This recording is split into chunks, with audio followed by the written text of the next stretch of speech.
അട്ടയെ പിടിച്ച് മെത്തേ കിടത്തിയാ കിടക്കില്ല.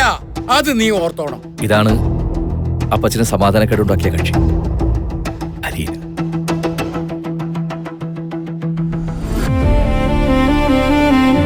എന്നെ ഇവിടുന്ന് ഓടിക്കാൻ വേണ്ടിയല്ലേ വലിയപ്പച്ചൻ വന്നേക്കുന്നത്? അല്ല, ഇതാര് പറഞ്ഞു? അത് കൊള്ളാം.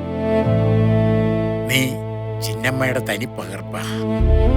ചിന്നമ്മ എവിടെ പോയെന്ന് നോക്കണ്ട.